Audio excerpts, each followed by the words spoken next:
तो ये p into x minus ए का होल स्क्वायर होना चाहिए।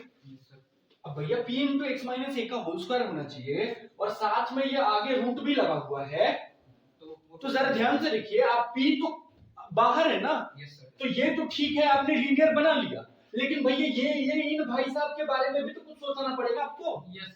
कि p भाई साहब भी ग्रेटर देन 0 होने चाहिए कि नहीं होने चाहिए, या इक्वल टू 0 होने चाहिए, लेकिन लेस देन 0 नहीं होने चाहिए। यदि लेस देन 0 हुआ ना भाई, तो वो imaginary pair of straight line बताएगा कि नहीं बताएगा। इसका मतलब क्या है कि p पे भी हमारे पास कंडीशन आ गई, if delta is equals to 0 and p, तो p यहां पे बन कौन रहा है, h square minus ab। h square minus ab यदि 0 से बड़ा है तो रियल स्ट्रेट लाइन मिलेगी, नहीं रियल पेयर ऑफ क्या मिलेगी, स्ट्रेट लाइन मिलेगी नहीं मिलेगी। और यदि h square minus ab is less than 0 हो गया ना, तो imaginary pair of straight line मिलेगी कि नहीं मिलेगी। आया ना भाई। और यदि h इज इक्वल, ये 0 के बराबर मिल गया, h स्क्वायर माइनस ab 0 आ गया, तो भैया 0 हुआ ना, तो ये बाकी सब खत्म। अरे बाकी सब खत्म ना भाई, तो x is equals to same एक लाइन, तो एक लाइन मिलने का मतलब क्या है, समझिए, या तो दे विल बी कोइंसाइडेंट और विल बी पैरेलल। तो इसका मतलब क्या है कि h स्क्वायर माइनस ab यदि 0 के बराबर हो जाए उस केस में, तो ये बताएगा या तो कोइंसाइडेंट या तो पैरेलल।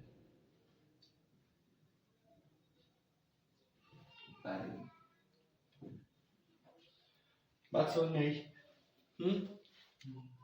तो इसका मतलब h स्क्वायर माइनस ab के साथ साथ डेल्टा के बारे में भी सोचना पड़ेगा। क्लियर है क्या? ठीक है, डेल्टा आपने 0 कह दिया, तो डेल्टा 0 जैसे ही कहा ना सर, उस केस में हमारे पास तीन कंडीशंस आ गई, एक h square minus ab greater than 0, एक h square minus ab less than 0 और एक h square minus ab is equals to 0। ये तीन केसेस बने हैं सर, आप समझिए।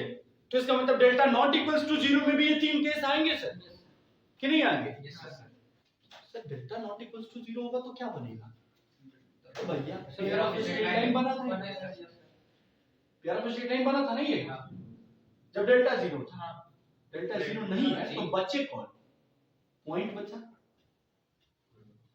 सर्कल बचा, इलिप्स बचा, पैराबोला बचा, हाइपरबोला बचा। तो इसका मतलब डेल्टा नॉट इक्वल्स टू 0 में वही केस बनेगा। क्लियर है? तो इस पूरी चीजों को हटा दे। Yes sir.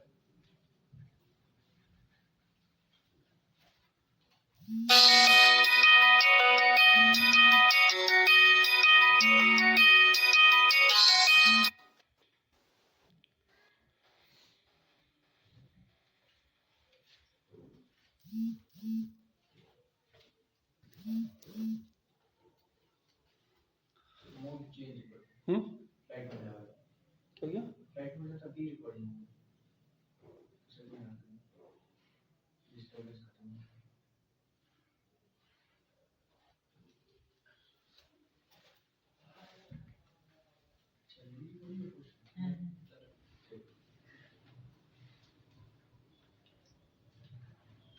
तो हमारे पास अब आ चुका है डेल्टा। डेल्टा किसके बारे में बताएगा? Delta pair of straight line, pair of straight line के बारे में, सारे कर्व्स के बारे में, सारे कर्व्स के बारे में बताएगा। एक तो डेल्टा 0, एक तो डेल्टा 0। तो इफ डेल्टा, अभी बता रहे डेल्टा, यस सर। हो, अब देखिए याद कैसे रखेंगे आप, सबसे इंपॉर्टेंट सी चीज, यस सर। वो अक्सर भूल जाते हैं, यस सर। पहला ABCD याद है आपको? यस सर, यस सर, है ना? ध्यान से लिखिए, A के साथ A B C, D आता है, बस C के बाद क्या आता है? D फॉर डबल, D का मतलब डबल, डबल कर दीजिए, 2 plus 2 F G H, F G H, G H minus A square और BG और C H minus BG square minus CH square. ये हो गया डेल्टा की वैल्यू, है ना? क्लियर है क्या? अब इसको आप समझेंगे, if delta is equals to 0 तो ये pair of straight line represent करेगा, या हम कह दें डिजेनरेटेड कॉनिक रिप्रेजेंट करे, तो कोई दिक्कत है क्या? पॉइंट भी तो आ जाएगा, तो समझिएगा डिजेनरेटेड कॉनिक कहते वक्त थोड़ा सा ध्यान रखेंगे। तो delta is equals to 0, if delta is not equals to 0 तो क्या बनेगा? अच्छा, इसमें भी 3 केस अभी बता दिया है, पूरा एक्सप्लेन कर दिया है। h square is greater than ab, तो real pair of straight line,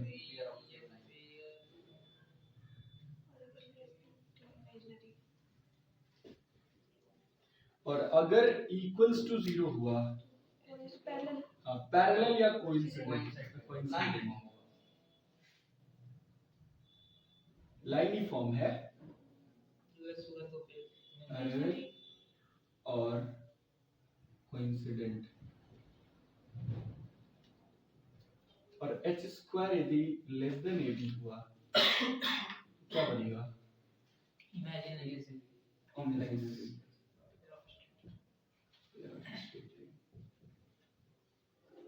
और इमेजिनरी का हमारी दुनिया में कोई काम नहीं। अभी रियल तो पढ़े ही ना, रियल तो संभालने ही नहीं जा रहा, फिर इमेजिनरी संभालेंगे।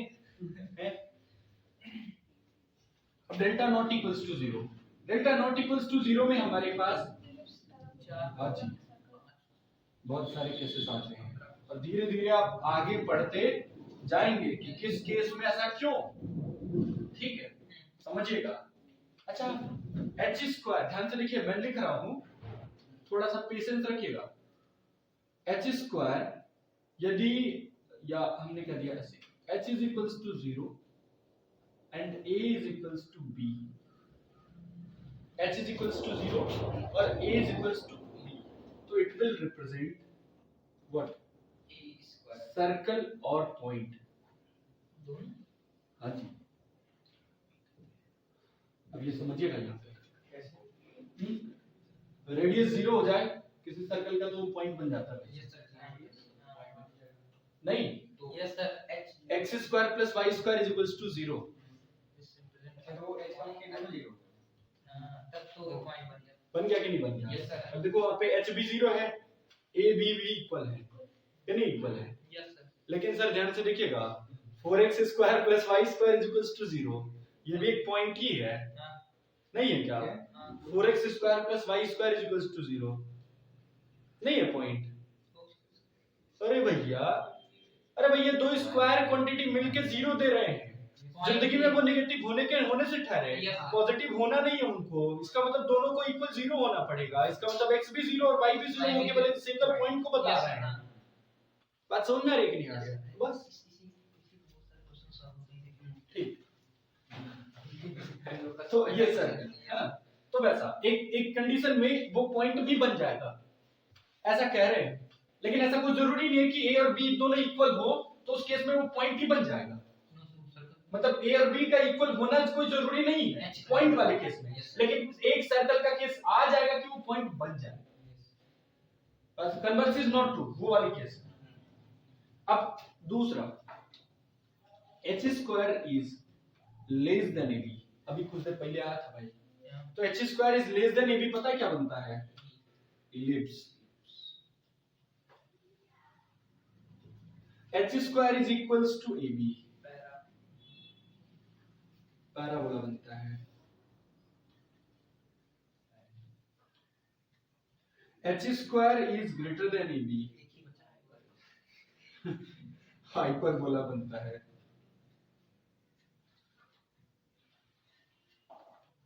लेकिन ये सब पता है कब है? जब डेल्टा नॉट इक्वल्स टू 0 है तब है, नहीं तो पेयर ऑफ स्ट्रेट लाइन। लेकिन खास बात पता है क्या है यहाँ पे? बहुत अच्छी खास बात है, यहाँ पे समझिएगा, ये इक्वेशन है ना सर, ये वाली चीज, बहुत खतरनाक है सर ये वाली चीज। ई वाला तो याद भी रहता है, ये वाला तो भूल जाते हैं तुरंत। एच और ए बी में भी कोई रिलेशन होना चाहिए, ये तो हमें जिंदगी में याद नहीं आता है। क्या आता है? आता है, अब आएगा, लेकिन भूल जाएंगे। इसेंट्रिसिटी वाला तो याद रहता है, लेकिन ये वाला याद नहीं रहता है, एच और ए बी वाला, है ना। तो उसके लिए देखिए याद करने के तरीके बताते हैं, है ना। एच स्क्वायर हो गया एक, और एक हो गया ए बी, है ना। एच स्क्वायर को लेट कर लो कि वो ई की तरह है, चलिए ई हो गया, और ये 1 की तरह है। इक्वल टू जान तो सर जान नहीं ठीक। Yes sir. अब H square is equal E is equals to 1, it is the parabola. तो H square is equals to A B.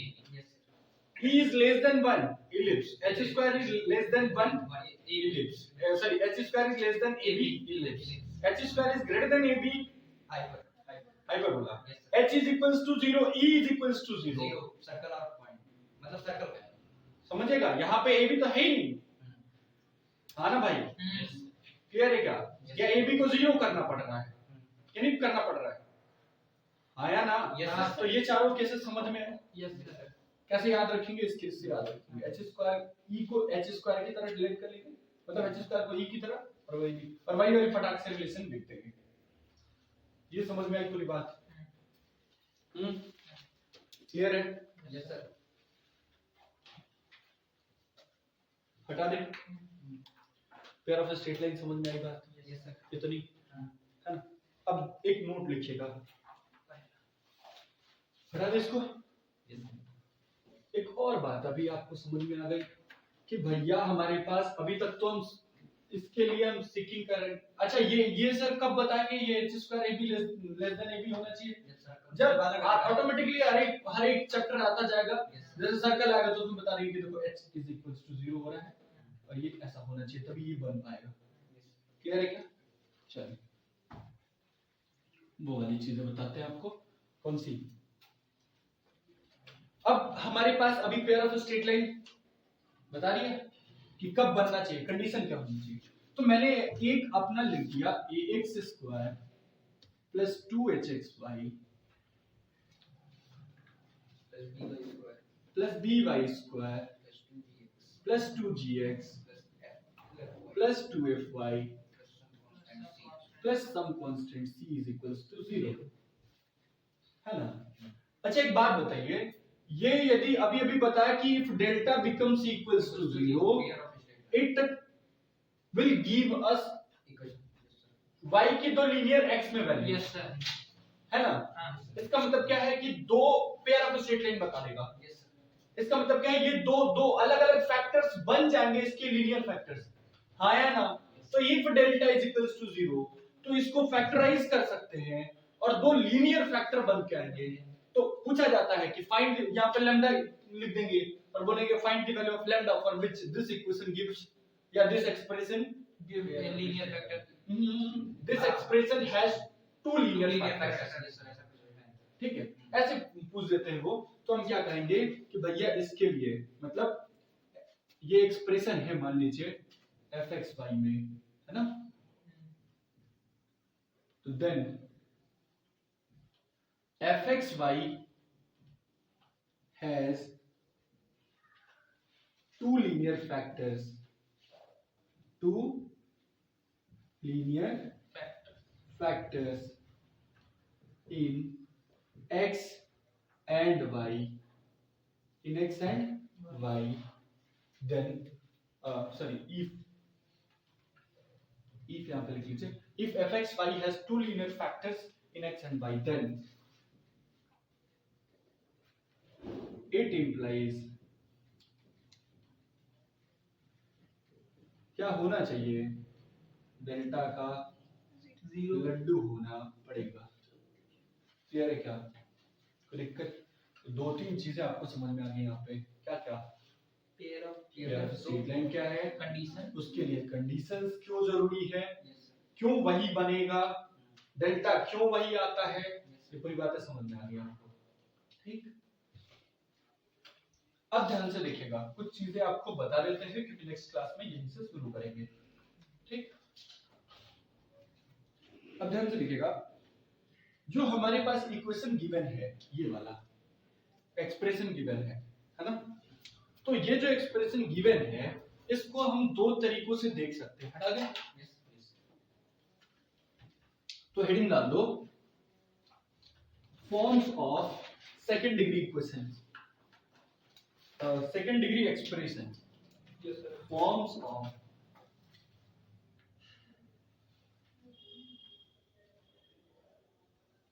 Second degree expressions.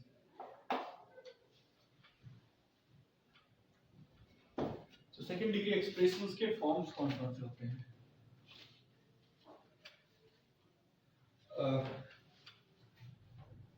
एक जरा ध्यान से देखिएगा, हमारे पास क्या बन रहा है, ax square plus 2hxy plus by square plus 2gx plus 2fy plus c equals to 0।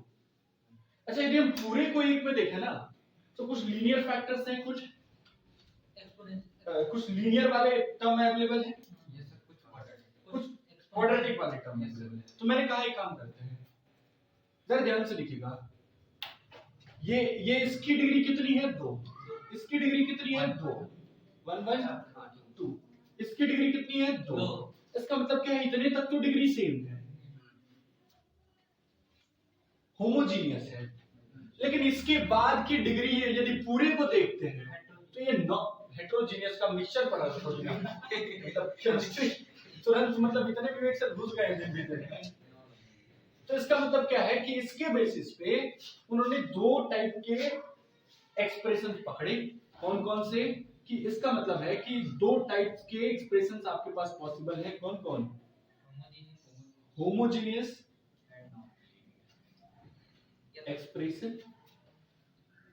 Expressions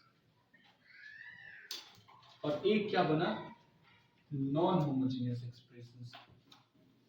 non homogeneous expressions.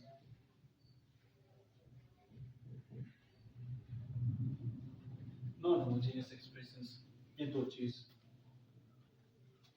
Homogeneous non homogeneous. अच्छा, होमोजीनियस क्या होता है? यदि fxy में यदि कोई मान लो एक्सप्रेशन लिखा हुआ है, मतलब डिग्री सेम, तो ये तो वैसे समझ लो, या एक्चुअल डेफिनेशन इसकी क्या होती है कि यदि x को हम लैम्डा x से रिप्लेस करें, y को हम लैम्डा y से रिप्लेस करें, तो हमारे पास ये फंक्शन क्या बन जाएगा, f of lambda x lambda y is equals to, lambda बाहर आ जाए कंप्लीटली, इससे लैम्डा बाहर आ जाए, lambda to the power n f of xy। इस फॉर्म में यदि ये एक्सप्रेशन चेंज हो गया, फॉर एग्जांपल यहां पे केवल इतने को लिखो, केवल इतने को लिखो, इतने को, यदि x को लैम्डा x से रिप्लेस किया, y को लैम्डा y से रिप्लेस किया, तो देखो lambda square x square, lambda h lambda x lambda y, देखो लैम्डा स्क्वायर फिर से बाहर, ये फिर को lambda y square lambda square बाहर, इन तीनों से लैम्डा स्क्वायर बाहर, इसका मतलब लैम्डा स्क्वायर और फिर से ये fxy वाला था, तो चेंज होगा कि नहीं हो गया?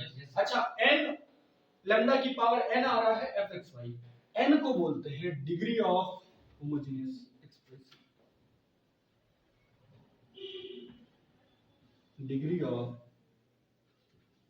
Homogeneous expression. ये पूरी बात समझ में आ गई? Yes sir. अच्छा, ये पूरा नॉन होमोजेनियस क्यों है, समझ आ रहा है? क्योंकि लैम्डा x लैम्डा y से रिप्लेस करेंगे, तो ध्यान से देखिए, यहाँ पे लैम्डा x आने लगा, यहाँ पे लैम्डा y आने लगेगा, और पूरे से लैम्डा कॉमन बाहर में, मतलब पूरा का पूरा लैम्डा बाहर नहीं आ पाएगा, मतलब इस फॉर्म में नहीं चेंज हो पाएगा। यदि कोई एक्सप्रेशन है जो इसको नहीं फॉलो करता है, उसे बोलते हैं नॉन। ये बात समझ में? सेकंड डिग्री इक्वेशन के दो फॉर्म होते हैं, कौन कौन? Homogeneous, non. इन दोनों को कल के लेक्चर में आराम से पढ़ेंगे। कल सुबह वही लेक्चर है आपकी। टाइम हो रहा है चूंकि अभी 5।